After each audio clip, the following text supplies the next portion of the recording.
Yeah. Well, we're all ready to go. I'm going to look a little funny tonight because I didn't have time to get a new strap for my glasses and look like I'm all wired. But this is a series of talks on mysticism and mythology.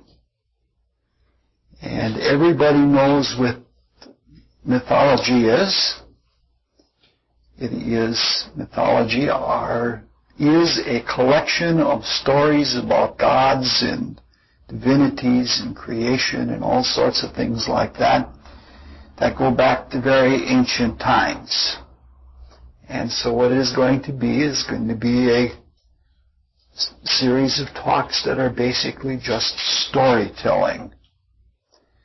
Not everybody is clear about what the word mysticism means. And one of the reasons for this is because there are so many meanings for mysticism.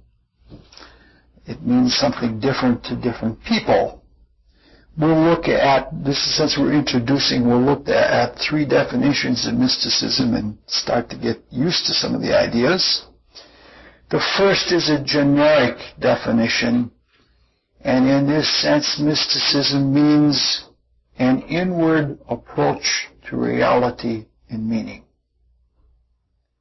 There are 2 streams that we pass through, or in mythology it's called the Great River, whether it's the River Eridanus or the River Nile or the River Ganga. When you go downstream, you become more human, and when you go upstream, you become more divine. And those are 2 streams of consciousness in which we participate all the time, though we're not really aware of it.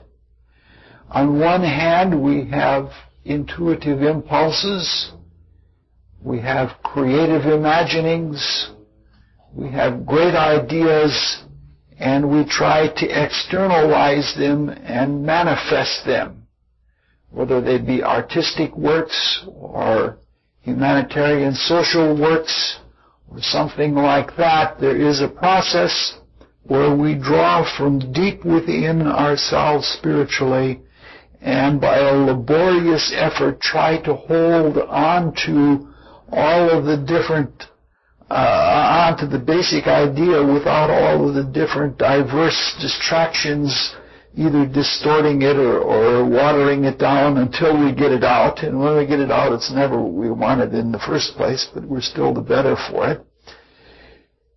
And the other stream is the stream not of creation, but the stream of perception and absorption, that we interact in an external world, and from that external world we have sensory experiences, or we understand things that have meaning to us, and then we draw them in.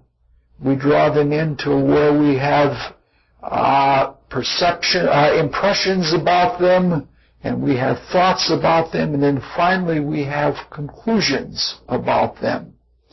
Now, at either extreme, there is an outlook. The outlook for at the extreme of outwardness is materialism, wherein we think that the truth of things is in objects. The extreme of inwardness is mysticism, where we think the truth is in the spiritual subject and not in the external object. So the mystical world is an inside-out world, and the materialistic world is an outside-in world. And each of these sides has a truth to it. They each have a reality. There are some people that are clearly extroverted and materialistically so, and they think that the good taste is in the lemon pie. Whereas there are some people that are clearly mystical and they could do away with the lemon pie because the good taste is in them. Now, truly, the proof of the lemon pie is in the eating. So it is. Some people are looking at me suspiciously already. Am I hitting them up for making me lemon pie? I would never do that. Only potato salad.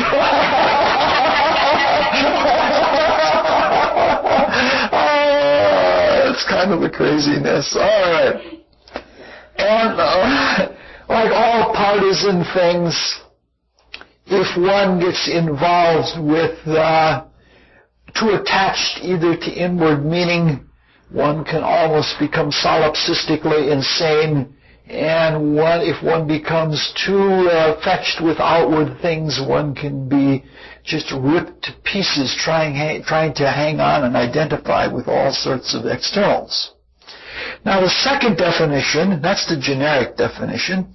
The second definition is much more technical, and it's an insider's definition. And it also has a myth involved with it, and that is the Masonic myth. Going all the way back to Adam and Eve, which we may do in this course. We may deal with the children of Adam and Eve, all three of them. But in this case, we'll just talk about two of them. One of them was supposedly born to Eve and the Lucifer spirit Samael, though some people claim that that Adam had an earlier wife called Lilith, and she united with the demoniacal spirit. And at any rate, the union resulted in the birth of Cain, whereas Abel was a child born out of innocence and had almost no knowledge of parentage, nor did Adam and Eve really know where the child came from. There was so much innocence involved. It was truly, in every sense, a spiritual birth. What happened after that is that Cain slew Abel because he was jealous because Abel got more attention, even though the creations of Cain were more wondrous and fantastical and all like that, and he made things different. And so, having lost one of the children, Adam and Eve united again and had a third son called Seth. And this is symbolic of three streams of humanity. The stream of humanity called Abel we won't talk about, but the other two are polarized. The children of Lucifer, or the children of the fiery spirit, the children of Cain, are called firelings, and they are the doers. They are the creators. If you follow the lineage in the Bible, they create all of the sciences and arts and government and everything else. The children of Seth are children of water. They're also called the sons of man, because it was man and woman rather than the sons of the widow, because obviously the Lucifer spirit, when it left Eve, left her as a widow. And so if you read in the Bible, you find out there are two different types of children. It always says, be charitable to children of the widow. Or it's in the New Testament, it says that they did whatsoever they would with the Son of Man, meaning to say that Jesus was the Son of Man. So these two types of people represent a permanent stamp in humanity. A permanent stamp in humanity in that the separation of the sexes that occurred in the times of Adam and Eve, at least we're interpreting a story here. The separation of the sexes is a superficial division. It's temporary, because the sexes, when we once become unified beings and enter into the spiritual worlds where we don't have to create by separation, we won't need sexual differentiation anymore. So that's a superficial distinction. And it's superficial in another way, in that life after life we usually alternate between being males and females. However, the distinction into whether you are a fireling or a waterling is permanent. If you are a fireling, you are a Freemason, a child of light, and you strive to make things different. You strive for democracy. Each person is equal, even if there have to be revolutions to bring that democracy about. And we are all builders in the fireling side. If you are a child of water, you do things by faith and by feeling and by appeal to authority, and you stay within the hierarchy. And such a universal faithful person is called a Catholic.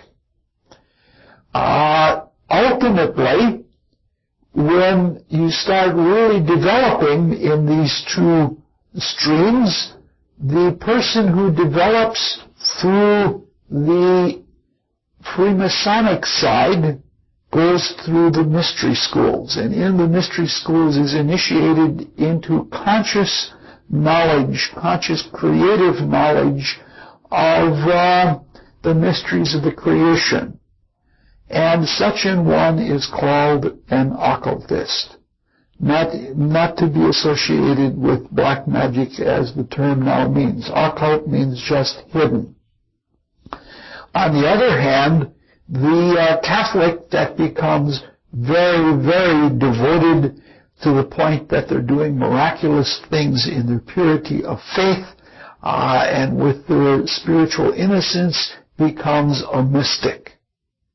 And so that is a second, more technical definition of mystic. And then there is one other definition. We'll have a lot of threes all year round. The third definition of a mystic is classical. It goes right back to the Eleusinian mysteries, the Greek mystery school that many people participated in for hundreds of years, perhaps even thousands, and people were initiated publicly. It was just a ceremony, but some people were initiated into the true spiritual mysteries, like Plato was initiated into the true spiritual mysteries of unfolding clairvoyance and leaving the body and all of that. There were two stages of development. Now, the mystery schools are for the children of fire. The priesthood and the divine kings and such like that were developed for the children of water. But the hierophants, the magicians and such, were the children of fire, and they went through the mystery schools, the mercurial mystery schools. And in the Greek Eleusinian mystery school, there were two stages. First stage was called, the people were called Mystae, M-Y-S-T-A-E, which meant hearers of the truth. The second stage, they were called apopte, meaning to say that they were true seers of the truth. And so the word mystic in this sense means someone who has been a hearer of the truth and is trying to go through the mysteries. To some extent, we'll use all three definitions, and I'll try to be clear about when I'm using which. But for the most part, we will be talking about the first and third definitions. We'll be talking about someone who is inward and someone who is a student of a mystery school, or a hearer of the truth. Okay, so we have an introduction into the title of the course, Mysticism and Mythology. It's going to be taught, still on every other week until toward after New Year's. I'll probably get greedy, and there'll be so many things I'm saying, I want to say this and this and this, and we might switch to every week. I might get very ambitious or something like that.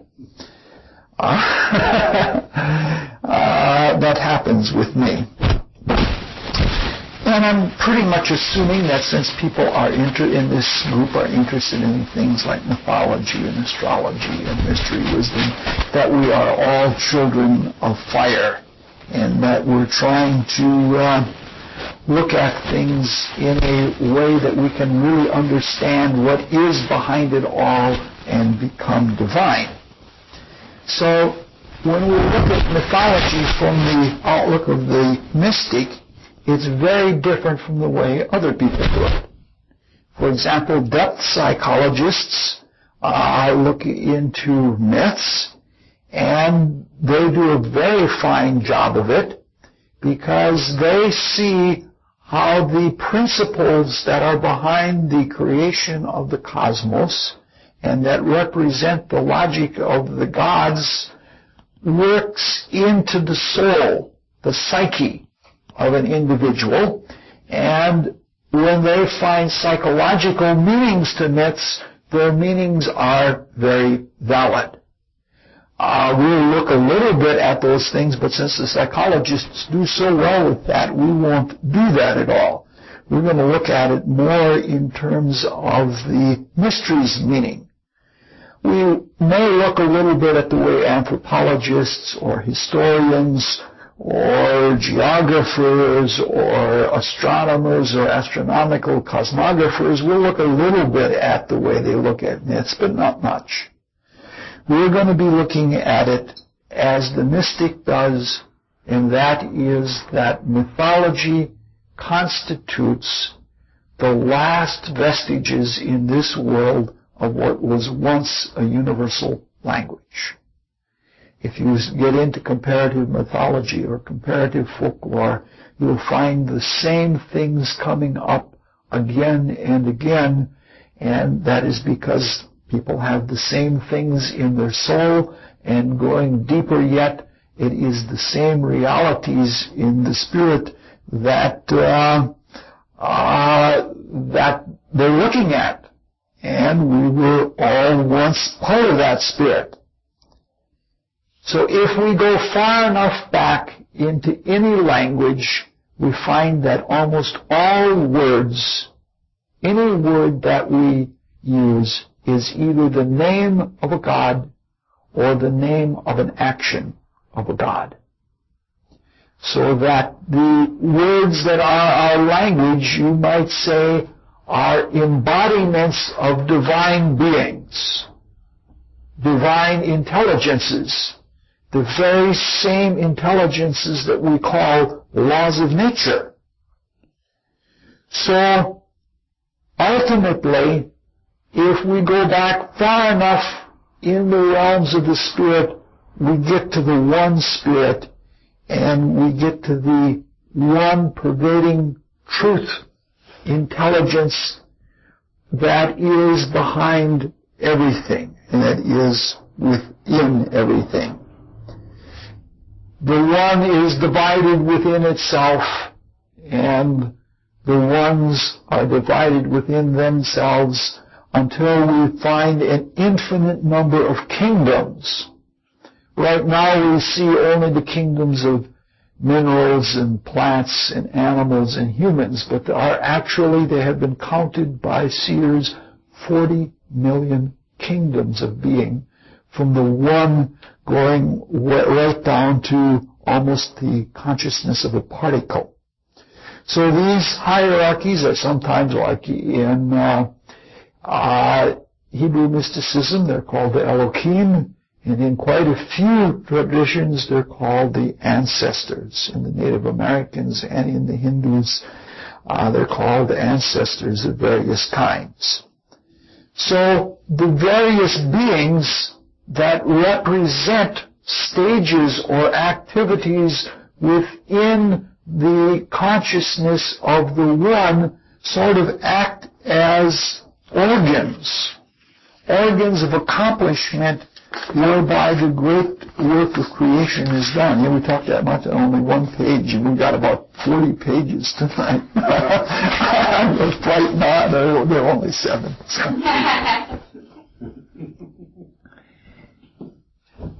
The one divides within itself.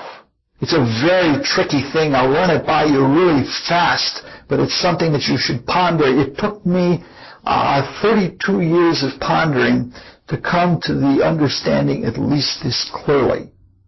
somehow the one wakes up and is conscious of itself. And when it's conscious of itself, it realizes that there is something that it is not yet, but it could be, maybe. And that realization of something that is not self causes within the consciousness of complete unity something like a dichotomy between what self is and what is not. And what is without self, you might say. And when there is this division between self and not self, or self and without self, that can be understood within the consciousness of the one that this same division is possible. And so that everything that could be takes place by a grand imagination within the one as it divides itself within itself, realizing that without itself there is something that is not. Well, that's running it by you really fast. It's something that each of us can experience in any given moment. And sometimes the state of existence, every moment becomes that we're more and more aware of what we are and are not, and what is a dream of ourself, and what is a whole family of illusions from that one simple understanding of self.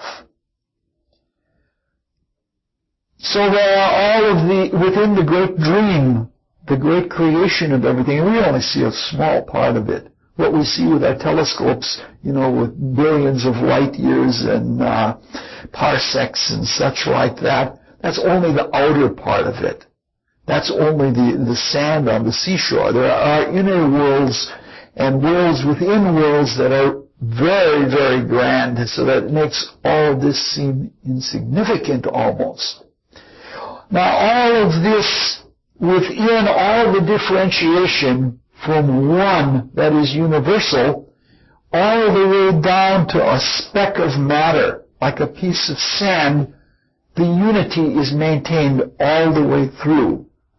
And that conscious unity in the logic of God is the principle of analogy, such that we understand from, it must have been about 11 or 12 years old when we understood that somehow an atom is like the solar system, that there is an analogous relationship. And this universal analogy, where the one maintains itself throughout all of the layers of externalization within itself, is called the principle of analogy, and it is talked about as the Hermetic axiom. It goes as above, so below. What has gone before in heaven will follow after on earth. Know this and rejoice. So there is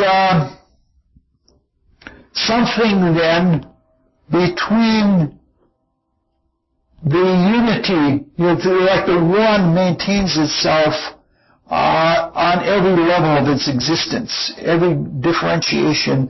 God is in everything, and everything is in God, is the way that it could be said. Now, the myths are stories, and stories are already forms. The divinities are like logical beings or logical intelligences, and they are like the morals of the stories, or the meaning of the stories. And so the stories are sort of forms that are cross-sections of the interaction of meanings. So in all times, all of the mystery students, whether they were Masons or whether they were Orphics or whether they were ancient gymnosophists, they were very much aware of our exile in matter and our being all caught up and distracted in the illusions of matter, so that we miss the meaning of things All of the initiatory work was done by living out myths. Either the myth of Orpheus or the myth of Isis and Osiris or something like that, where there is a lost lover, whether it's a child or whether it is a partner or something of that nature. The mystery myths, the aspirant to the mystery lived out the myth, acted it out. And in the process of acting it out, if we do this for real, we become aware of our existence, at least on the story level, and hopefully on the transcendent spiritual level where there is the truth or the moral that is behind the story. And so that is the way that we're going to look at it. We're going to look at trying to get back to the truths so that we can live our lives on many levels at the same time, and that we can be aware on a number of levels at the same time, and so we can fulfill what we need to do here. We can carry it out and fulfill our existence and move on to other things. You know, we can't really talk about the final purpose yet because we're still in such a small consciousness that we can't begin to talk about something that's eternal in the kind of consciousness that we have that is very limited human consciousness. So what we're going to do is we're going to see the stories as allegories and analogies, in metaphors, and even symbols. But our intent is not to become symbolists, because symbolists are materialists. You know, you can get all involved in a life of symbols, and that has some pretty tough things about it. Materialism and literalism and most of the things that we call sin are forms of symbolism. For example, if something has no other value than that it stands for something else, that's a pretty sick way of living. You know what I'm trying to say? If a cow stands for profit, rather than a cow having a life of its own, you know what I'm trying to say? Hey, Jack.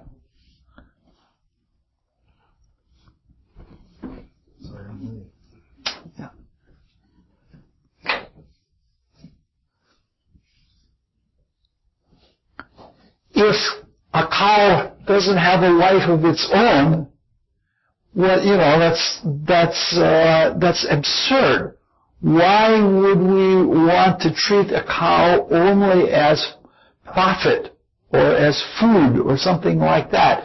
And it's because things in the material world have become symbols of wealth or symbols of status, that they stand for something other than themselves and are not respected for their own being. That's the height of materialism. On the other hand, well, this gets very paradoxical. It gets really very paradoxical because a symbol represents a gateway. A necessary gateway as long as we are exiled in the material world. In this world of exile, where we have lost sight of the world of meaning and only hear distant echoes of it, and sometimes only distant echoes of distant echoes, the symbol acts as a gateway. It's an object. It's a material object. It acts as a gateway to the world of meaning. And that's very, very important. So that if we focus on a symbol so that we can see through it, or focus on it and drop it and see the meaning that is behind it as we do in our spiritual exercises, the symbol then becomes very valuable. So in some ways, it is true that through a symbol we do indeed get to something else. But we have to be very careful to avoid two extremes.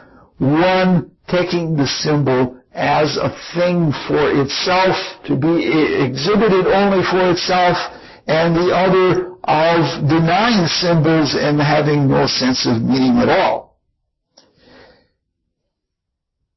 Probably women in our society are more keenly aware of the dangers of the materialism of symbolism because they are made to be sex objects, or even parts of their body are made to be symbolic objects that represent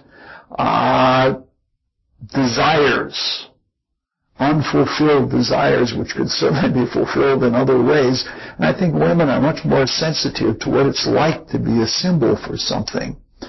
Okay, so what we're trying to do is we're trying to go through the stories, and through the stories get to something that is beyond. Now, throughout, we've talked about this vertical descent from a complete unity to an almost infinite diversity. That is called a vertical polarization of the cosmos, and it's normally pictured as a vertical line, the eye, and it goes two directions. Like the deeper one goes into form, the more deeply one can go into spirit. It's called the spirit matter pole.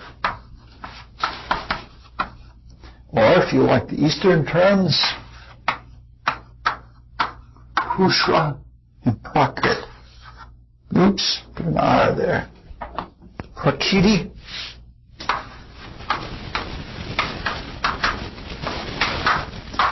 Ela, you can tell me when I'm mispronouncing it any time.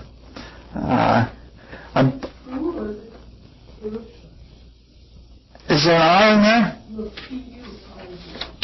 Oh, yeah. Oh, yeah. There. Okay. All right. Where are we here? I turned the page and I don't know where I am. No, I didn't turn the page. That's why I don't know where I am.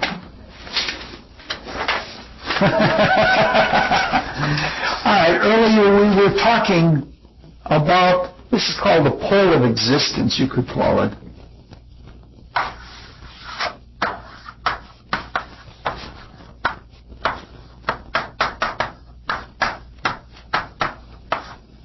We were talking about the one, and that the one knew itself, and in knowing itself it knew that there was something that it wasn't yet. And that which it wasn't was without, but yet could be. And that not being represented potential. All of this is on the blackboard. And the black of the blackboard represents potential.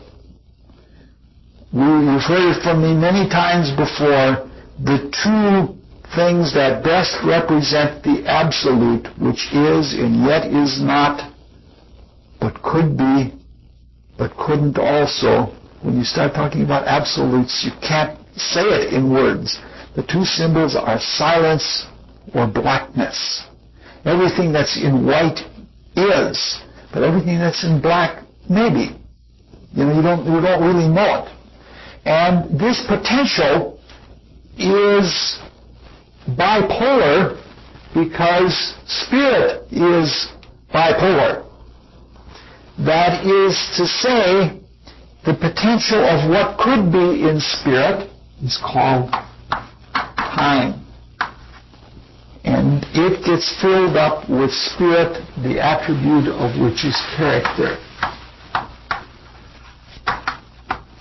On the other hand, the potential of what could be in terms of form, the interface with the unknown, the external that has been internalized, is space. And so matter fills space in the same way that spirit fills time, and what corresponds to the character of spirit is the form of matter, or the forms of matter. Somewhere in between here is a center of consciousness that has to do with mentality, has to do with a reflective and projective mind, and it has to do with a sense of self. And so we have the Vesica Pisces, and this is, you might say, the horizon of consciousness in the spirit-matter pole. Now, these are straight lines. If the pole is a straight line, which means it has only direction, it means it's infinite, and so that they wrap around. The ideas of spiritual philosophy are very similar to the ideas of material science, and that is time and space are both within the absolute, and when you get to those extremes, the absolute has the potential that becomes unity, and so there is something like unity as a potential that is itself divided. It's something like going to the natural foods conventions up in northern Wisconsin. Jack has probably been to some of them. You find the extreme left-wing people there that are anarchists, and you find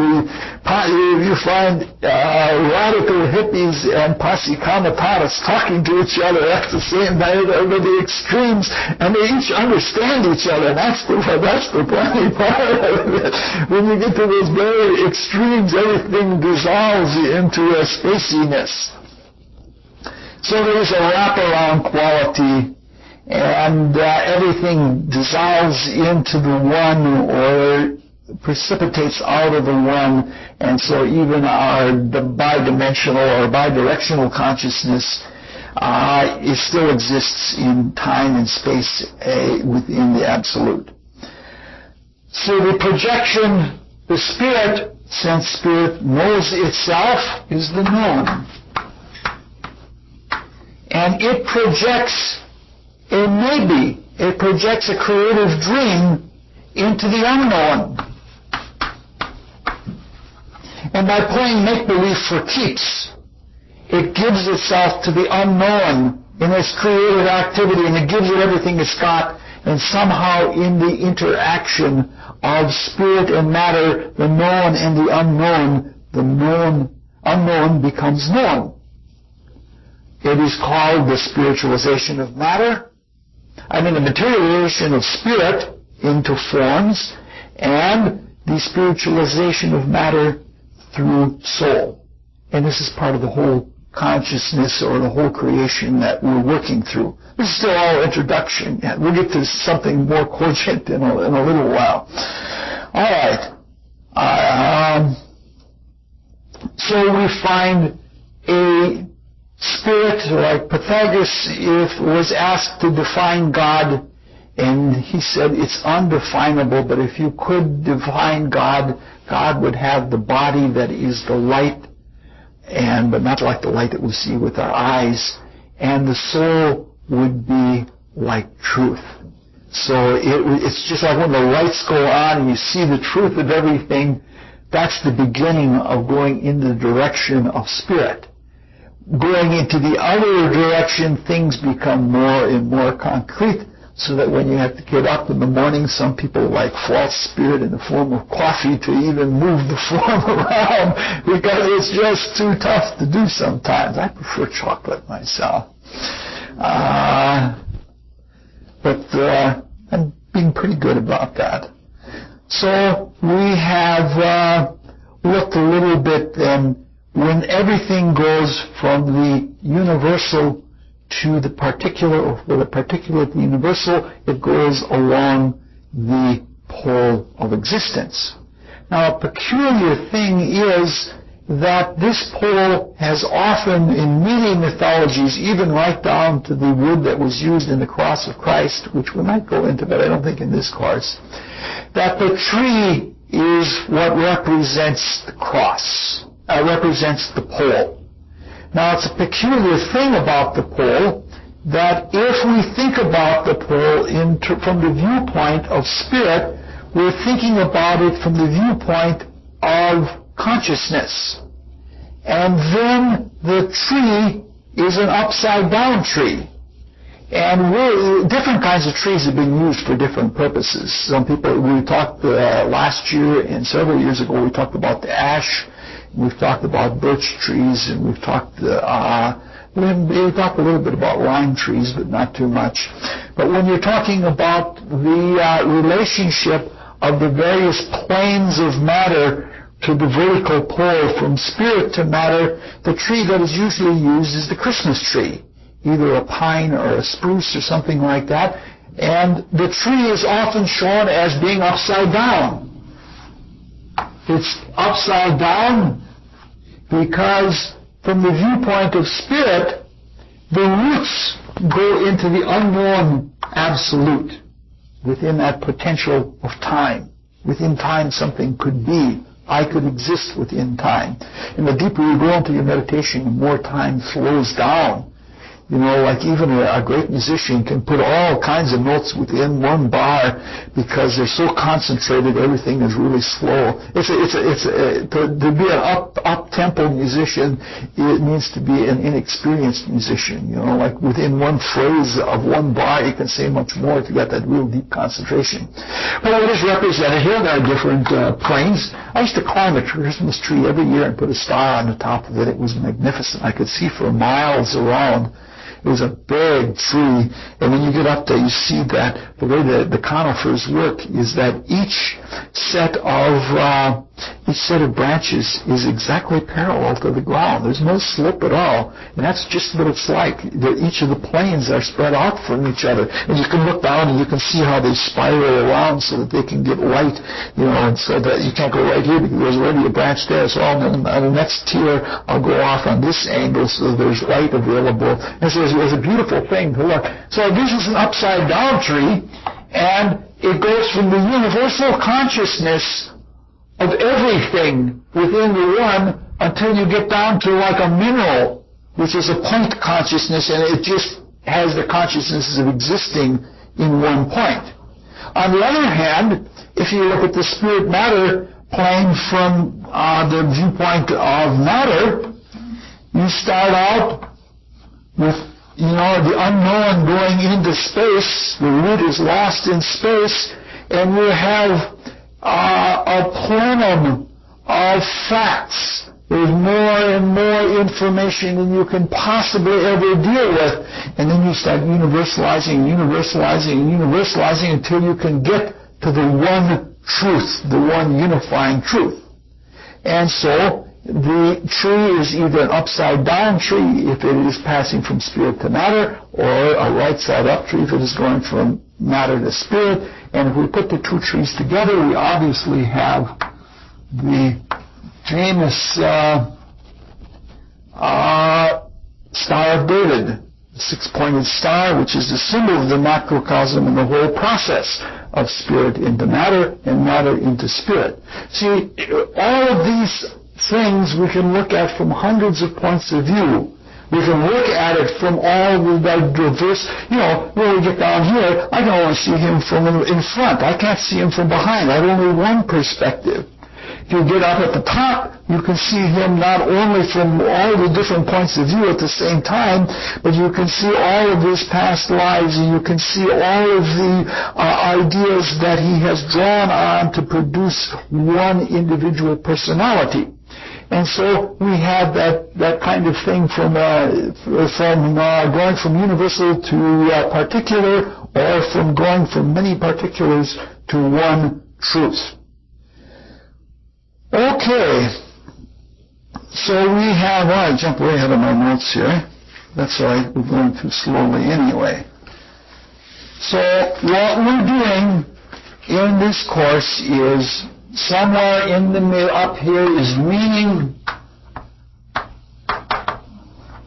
down here is form, and somewhere in between are stories.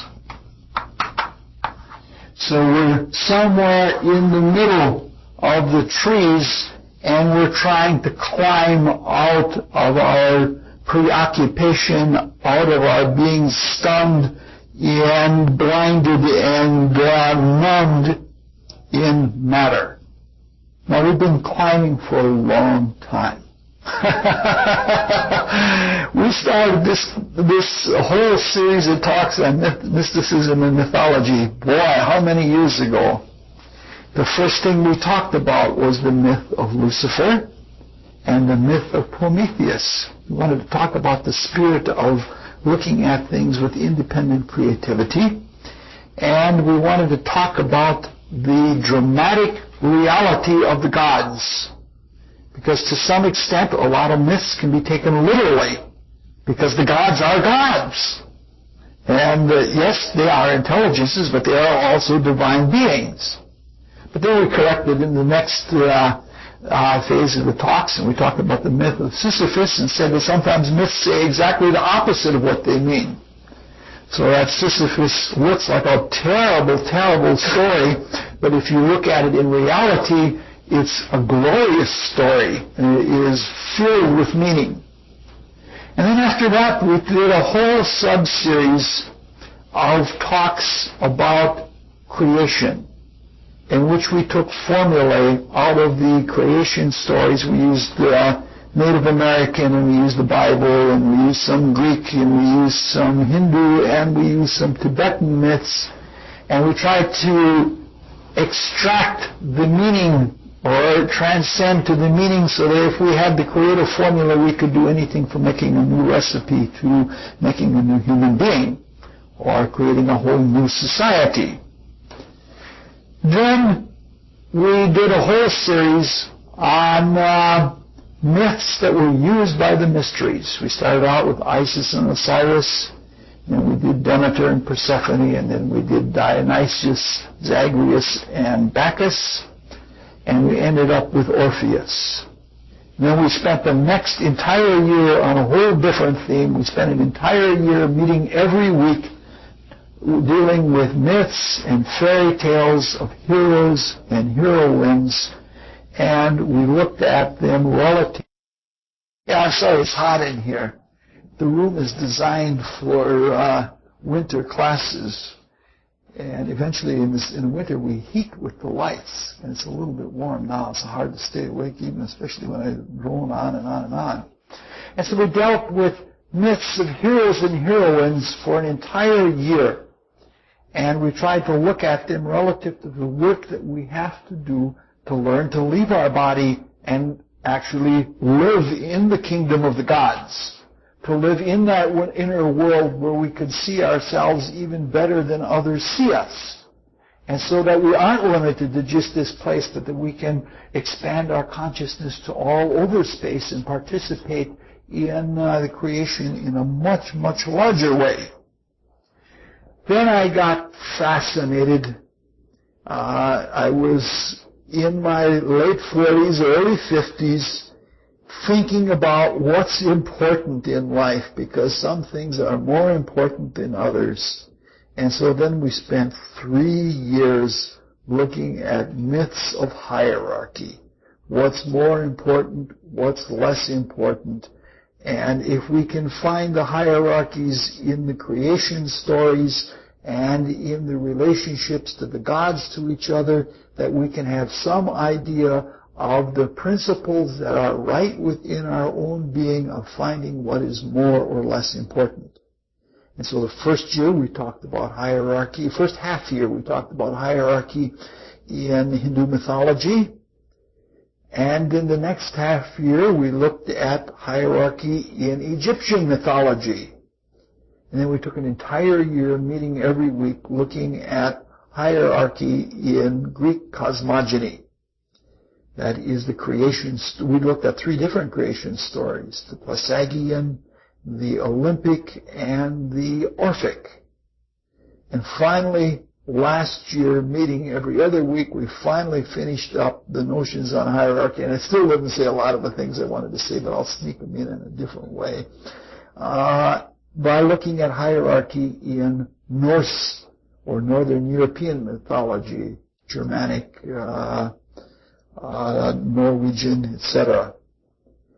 And now we finally tired that out, or tired everybody else with it, and I'm now fascinated with something new. And it goes right back to where we started in the hierarchy talks.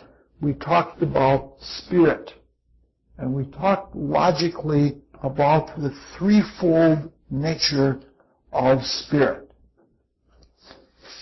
And so what this series of talks, it'll probably just be this year, what this series of talks is going to be about is myths of triangles, trinity, threefold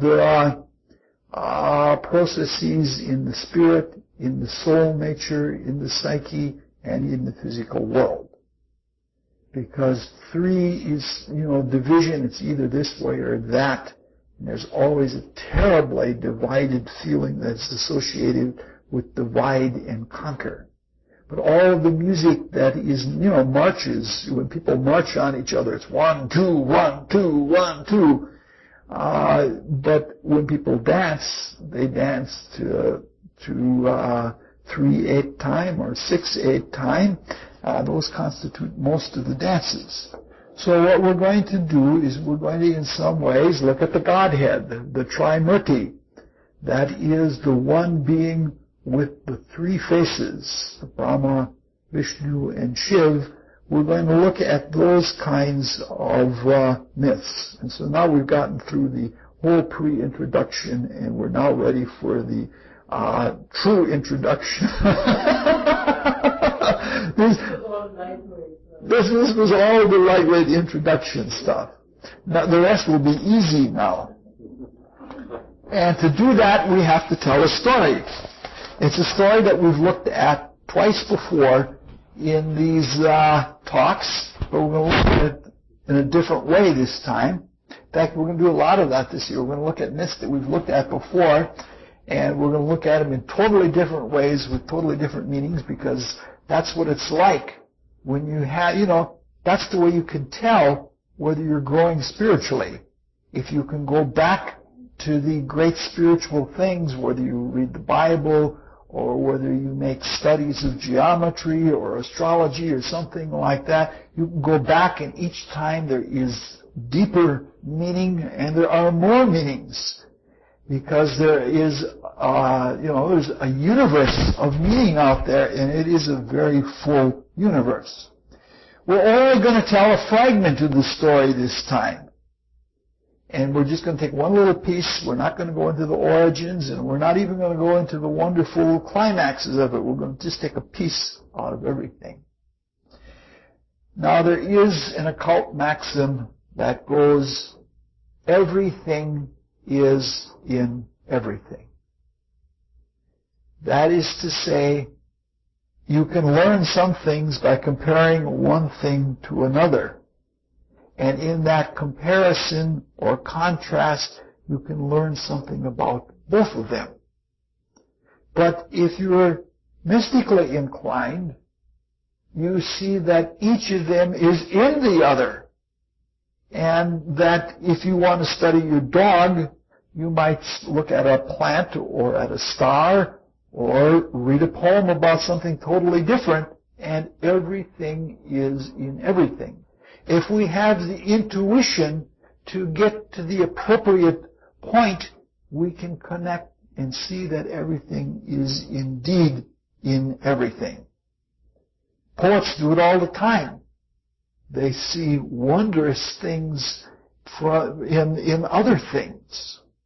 It's almost like, if you're familiar with Western academic philosophy, it's like Leibniz's bubble monads. And Leibniz had this notion that in reality all of us in spirit were like bubbles, and that the whole of creation was a bubble bath, and that each of these bubbles was identical to the other except from perspective. So that the only thing that's different is where we are in the bubble bath. But it's all transparent. We can see all the way through, and reflected off of the inside and the outside of each of our bubbles is everybody else and the whole business. And so he was a Cancer, so he sort of liked those ideas of, of living in some kind of an embryo or something like that, and liked those pictorial reflections. And so the idea of the cosmos, where in every bubble is a reflection of everything else, was very appealing to Leibniz, and it really cuts a really wonderful figure of understanding universal spiritual truth. It's also something like DNA, because the DNA for a plant or an animal or a human is almost identical. In fact, it is identical, and they don't even know yet why the memory is that, why it wakes up as a frog instead of as a human. Except if you read the tabloid, you find out that sometimes the humans wake up as frogs. But that's their way of working out creativity.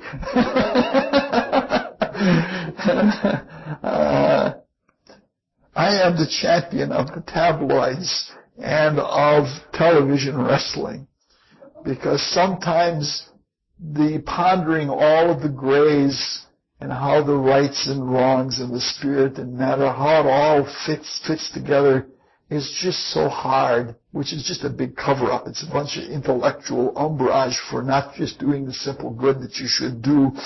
So I happen to like worlds where you know who the good guy is and who the bad guy is. And in wrestling, you always know who the good guy is.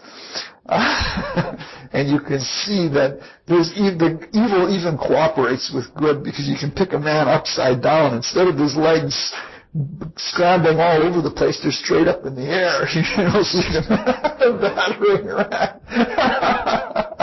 I don't know where that's, but at any rate, everything is in everything else, like in DNA or in Leibniz's bubbles. Now, it shouldn't be surprising to us, because ultimately we are all part of one. And if we know ourselves, we know God. The only difference is a difference of perspective. In fact, some people have difficulty with it when they start having the experience of God. They say, I am God, as though they were the absolute creator. And in a way, they're true. But in another way, they're not true. So, there is a relationship between everything. We're right back again to the universal being differentiated in many, many, many things. Now, in mythology, in the universal language, the relationship of the one to the many ones within itself is truly carried out by relationship. She's got to have water at this point. Resuscitation is, in fact, talked about by relations, like who's your uncle, who's your cousin, and this tree becomes not a pine tree showing the relationships of the different parallel planes between the many and the one pointed at the top, but it becomes a family tree. So showing, like mythographers have these huge, enormous family trees. Now, for our story, this is a piece out of one family tree. We had the whole blackboard filled because we had it in several directions. When we were doing Olympic cosmogony a few years ago, we went in several directions, in several streams and several trees of creation coming from the one. And that's what we're going to do now. This is from the Olympian cosmogony. The one is never spoken of. It's never really understood. It was too ineffable for the Olympian mythographers to talk about. But the one, as deep as you can go back into the family tree, it was sort of like there was a nebulous top to the family tree. It went so far beyond the clouds you couldn't see it. The one was within and surrounded by its first child, which is chaos. And chaos means yawning, which has both the quality of an open space and it has the quality of confusion, when everything is fused together in one, and it has the quality of boredom. In the beginning was the Word, and the Word was a yawn. Meaning to say that I'm tired of sleeping. I want to wake up. And I want to try something new. Out of chaos came, according to this story, came 3 children. Gaia, some people pronounce it that way, or Gaia, which means earth. Tartarus, which means something like hidden matter in the terms of physics. And Eros, which represents creative love. Now we could have, oops, I didn't connect in here. My goodness, the tree is incomplete. Now we could follow along lines of creation from Tartarus and Eros. We did in the case when we talked about the orthicosmogony, which was probably the most exciting thing I've done in the last 10 years. I have to keep myself from jumping up and down when I was putting together the lecture notes on it. But we'll follow Gaia, Earth. She spontaneously gave birth to 3 children. Uranus, which means king of the mountains or sky. Oria, his sister, queen of the mountains and queen of the hills.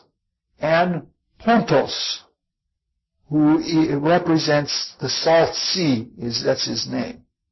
Now Gaia, having nobody to sleep with, slept with her children. And she slept with Uranus, and a whole stream of divinities came from that. But we're not going to talk about that. We're going to talk about when she slept with her youngest, is the firstborn, is the second, is the third. The firstborn, she slept with her third-born child, Pontus, and out of that union came the children of the brine, or the children of the sea. And they were an interesting family. There was Nereus, which in translation means wet one. And Nereus was the father of all of the mermaids and sea creatures and sea elementals.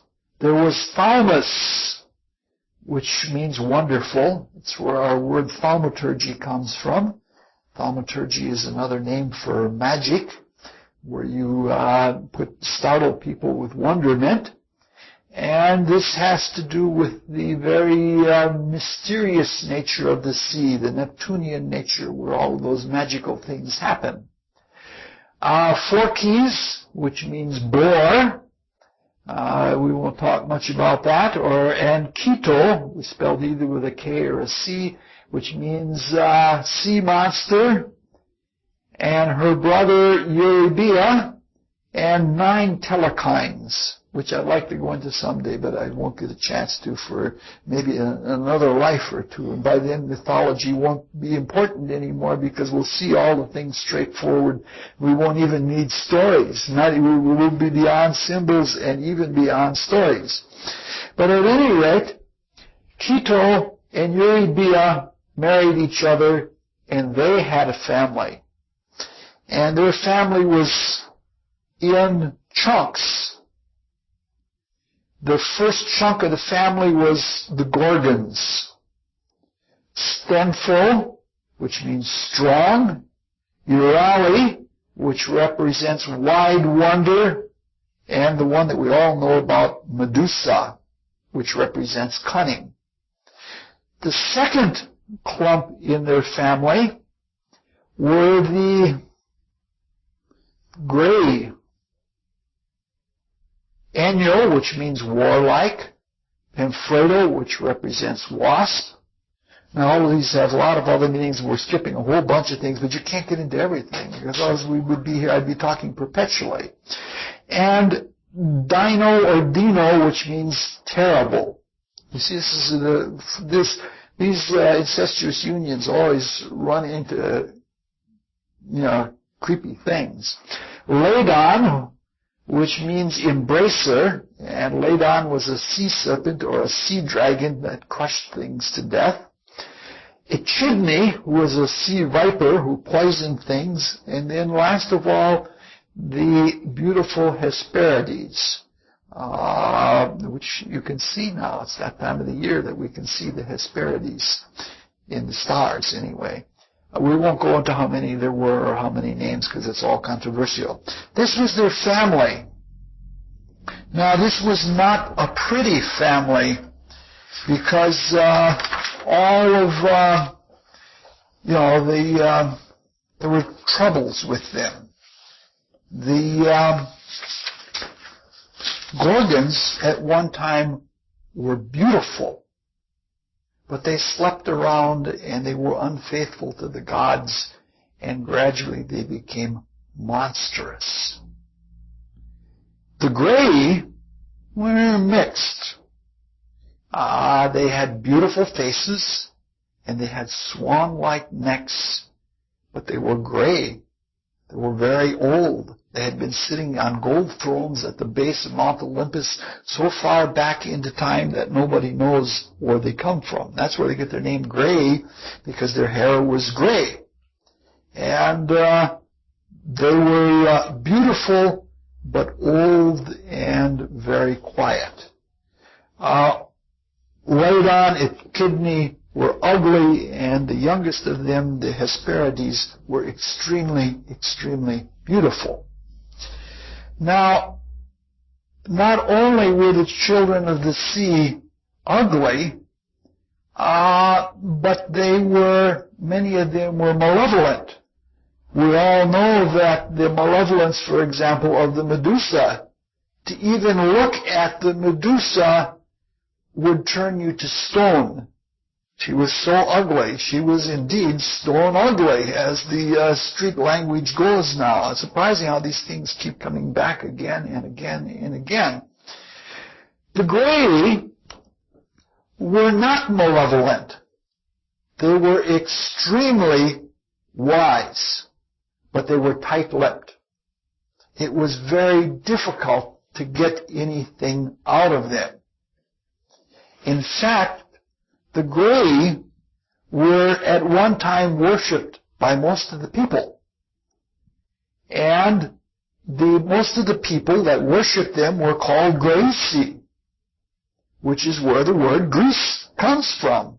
They all worshipped the crone because the three of them together was Dodona. And before they were called Helles, Helles was sort of like the son of Noah to the Greeks. And the Greeks called themselves Hellenes, children of Hellenes. But before that, they were known as Graeci because they all worshipped the wisdom of the crone in its three faces, the Grey sisters, the Grey sisters. So they had a lot of knowledge, but they were tight-lipped and they didn't give it up.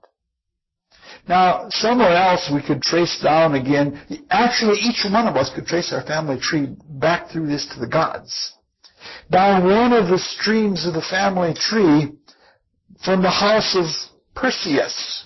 Perseus is the hero. And in fact, for the hero tonight, Greek heroes love to eat barley grits, so I ate barley grits for supper tonight. And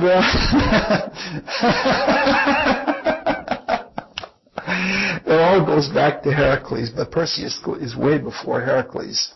Perseus, the house of Perseus is the house of Persia. So all of the people who have developed in that part of the world are descendants of Perseus. They are the Persians. Now Perseus, he had a very miraculous conception, and he was the son of Zeus. We won't go into all of those things. But he gets put in an ark with his mother as a baby, and they end up on this little island community, and his mother is beautiful, and she's without a husband. All she has is this young son. And Polydectes is the autocrat of this island, and he wants to have his mother, Danae, as his wife. He's willing to force her. However, Perseus won't let that happen. And so Polydectes has to figure a way to get him out of the picture. So what he does is he gets together with his friends and he says, I'm going to have a marriage with this princess Hypodamia from the mainland, and I need a big dowry. And so they have a big party in which all of his friends promise him horses so that they won't be looked at as poor islanders when it comes to a dowry for hypodamia. Now Perseus is being a hero. He's just a young man. He's a youth. He's very honest, and he's very forthright, and he says, I don't have any wealth. I don't have anything I can give you for your dowry, but if I would give you anything, even the head of Medusa. Young people always say things they're never supposed to say. And Polydectes immediately says, I would rather have the head of Medusa than any other, any horse or horses in the world. And he's trapped. He's stuck. Now there are all kinds of intrigues going on here, going back to even the Medusa becoming ugly from having been beautiful at one time. She thwarted Athena, and there are all kinds of, there are intrigues and gossips and things like that, but we won't go into all of those things. It's an interesting thing to go into because really the language of the spiritual worlds works something like gossip. You don't look too much directly at things. You know something as a whole, and everything happens within it. And sort of that understanding, like when you see this and these people being real friendly, and then a few months later somebody has a child, from the having seen the whole picture and remembering it, that's what happened. That kind of thing. That's the way gossip works.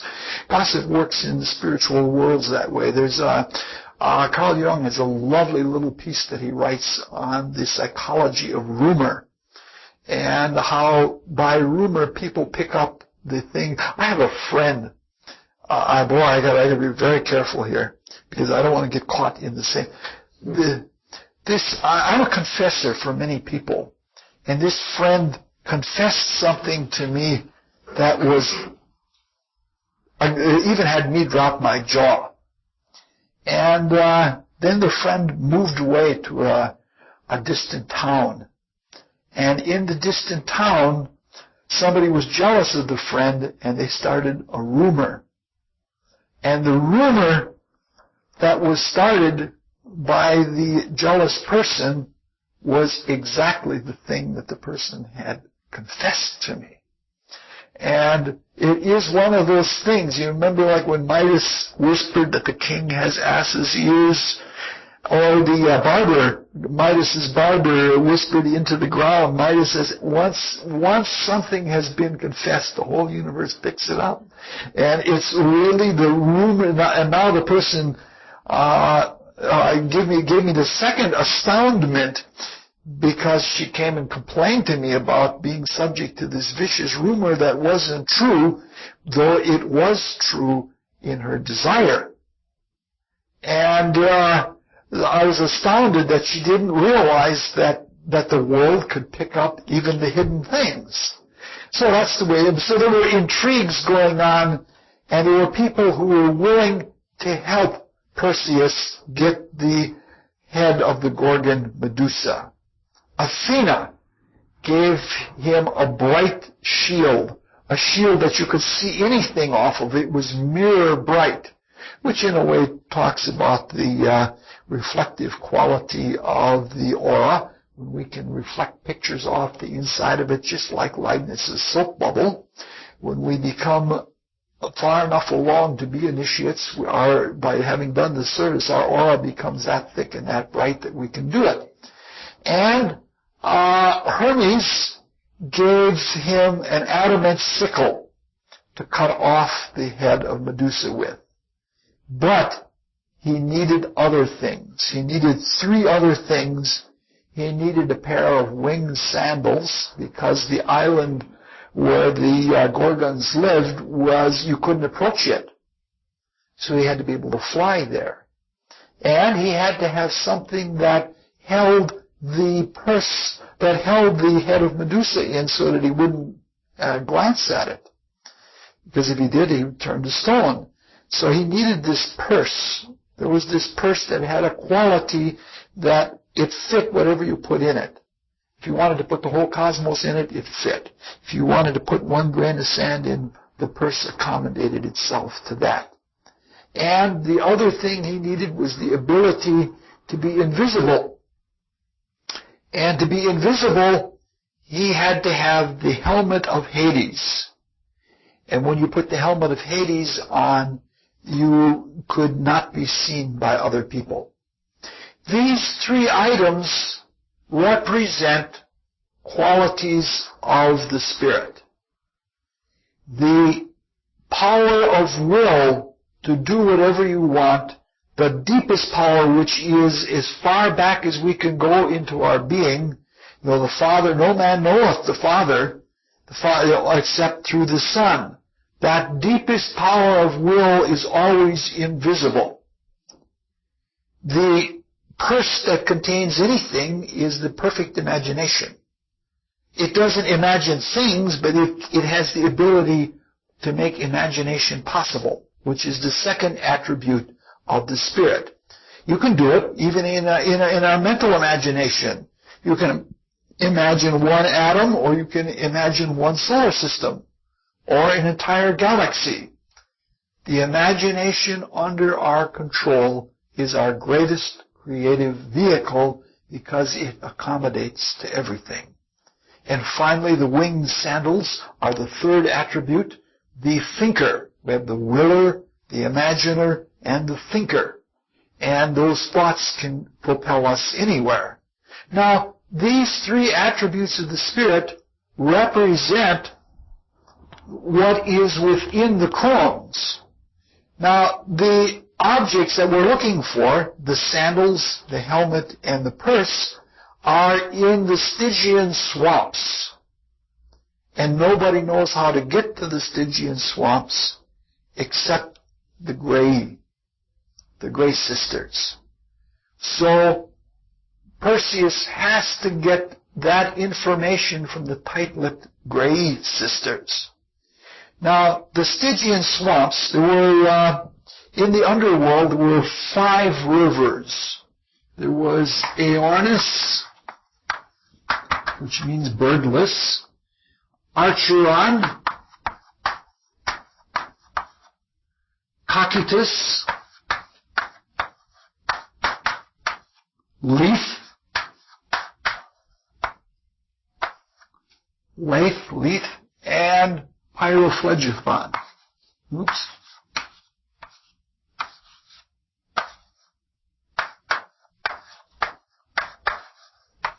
These are the 5 rivers that poured into hell. There are actually 4, and 2 are poles of each other, but we don't have time for that.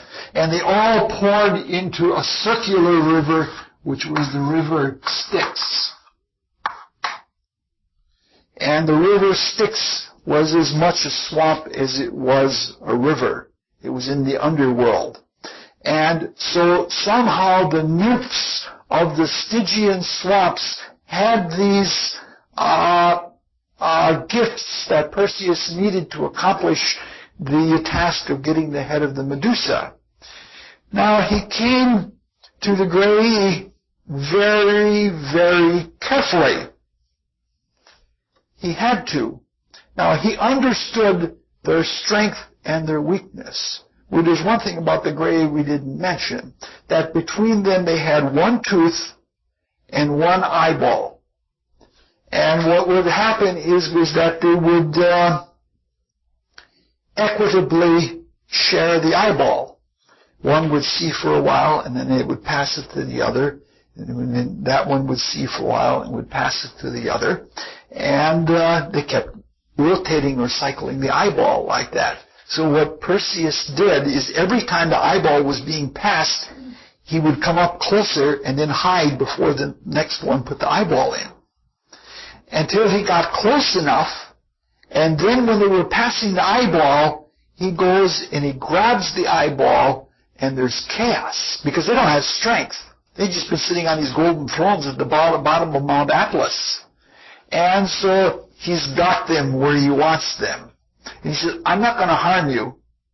I don't even want your eye. I'll give it back to you if you tell me how to find the Stygian nymphs. And eventually they tell him how to get to the Stygian nymphs. He goes there and gets the items that he needs, and he does away with the Medusa, and he wins the bride, and he does all sorts of other things, but that's unimportant to what we're trying to deal with. And we've had the fragment of the story that we're interested in, because we're interested in the whole idea of triangulation. We are spiritual aspirants trying to become whole in spirit. We have only so long to live, and we go through so much in life that seems insignificant and that seems trivial. We have within us, just like the secret to interpreting dreams is the secret to interpreting myths. Everything in a dream is yourself, and everything in a myth is in yourself. We have the three Grace Sisters as ancient potentials within us. We have these spiritual powers of wisdom that quietly almost work like instincts within us, but they're still asleep, as ancient as they are. They are potentials. The three tools that are held by the Stygian nymphs represent the same thing as the three wise old women turned into actual powers. And that's what we're trying to do. We're trying to activate potential wisdom and turn it into creative powers and become gods. And in this whole process, we understand what this is all about. And as we understand what it's all about, we participate in a creative way in the ongoing activity. Now, as we're going through, so in a way, the swamps represent the underworld, which is behind the illusions of the material world. It's underneath it. And it's also at the base of Mount Atlas, because this has all to do with the Stygian swamps are obviously scorpionic, and they have to do with the lower part of the creativity that we have to get to be able to activate it and become, go up to the top of Mount Atlas. But sometimes I want to do a series of talks on mythography, just as a sideline interest. So this is the process that we're in. This is what we're trying to do day by day. So actually, at the base of Mount Atlas is the same place where when he gets to the gray, he's already at the Stygian nymphs. Now, in order to do this, in order for us to awaken our consciousness, we only get glimpses. And those glimpses are intuitions. They are like, every now and then we get a little insight into the truth of things. It's like that when we have the eye, for a moment, we can see things. And then it's passed on to somewhere else, into some other power or some other dimension of our being, and we don't have the intuition anymore. But it's really important to look at this the way the Grace Sisters share the eye.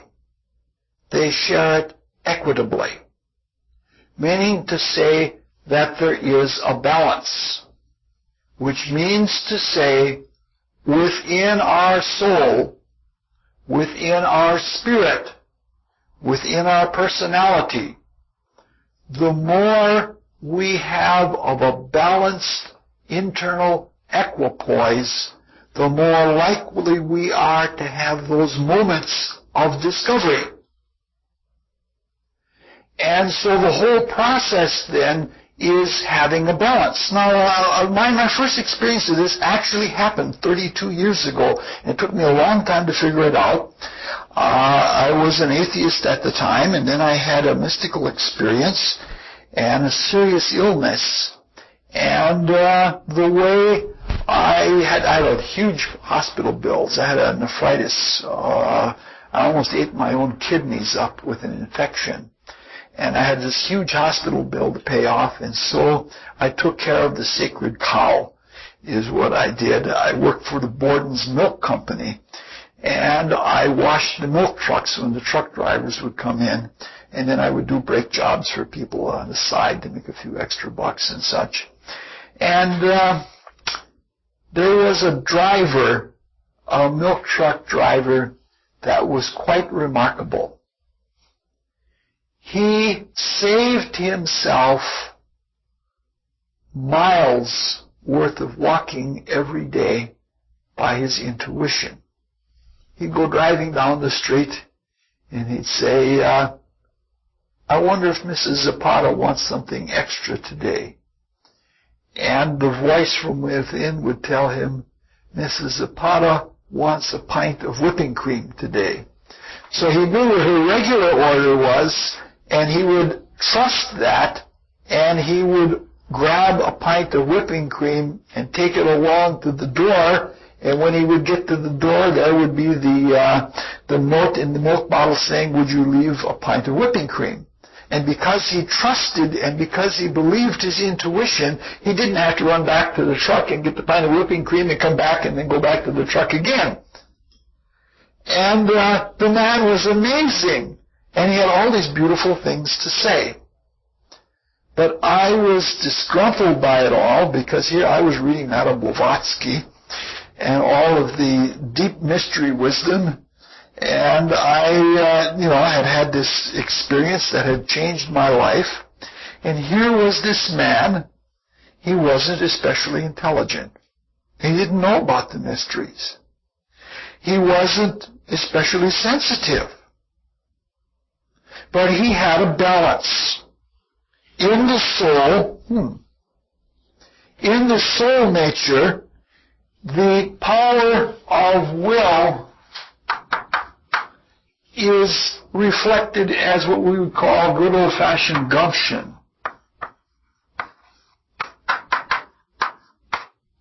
The power of love wisdom, that is the light of the imagination, is reflected as knowledge. The power of activity, the timekeeper, the dancer, is reflected as sensitivity.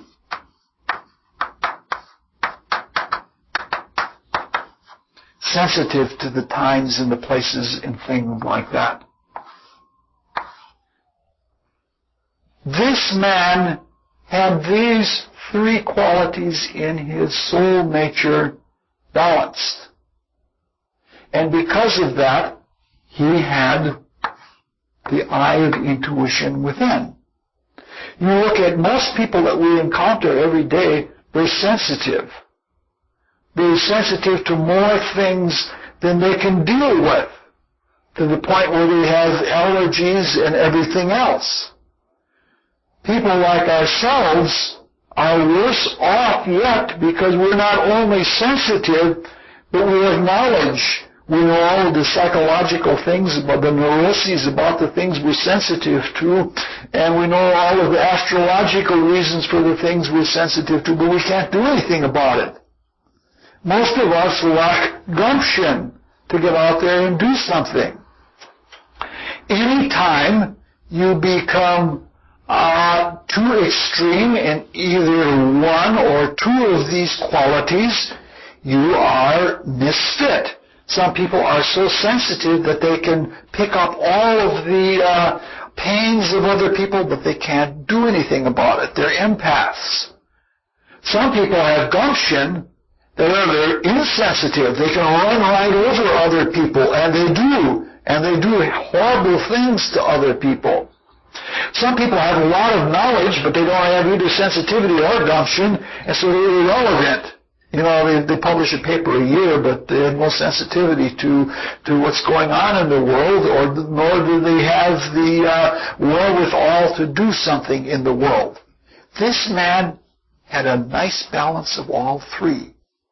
When we have that balance in our lower soul nature, we're more likely to have the intuitive experiences. See, the intuitive experiences are what the I is. It's like the Bible says, let the I be one. It represents concentration, a very, very deep kind of concentration. Everything we have to do with self-conscious concentration, because that's what lights the I up. Ela studies with a very great spiritual teacher, and that great spiritual teacher has an amazing concentration, and she started out with it as a girl. And she would walk down this path, and she would say, everything I do for God. And she would not take a step unless she were taking that step for God.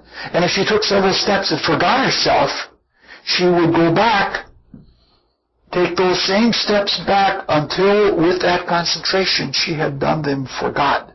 That's what lights up the I. That's what gives us the concentration for the I to behold. So we have to be very self-consciously concentrated to light up the I within our balanced being.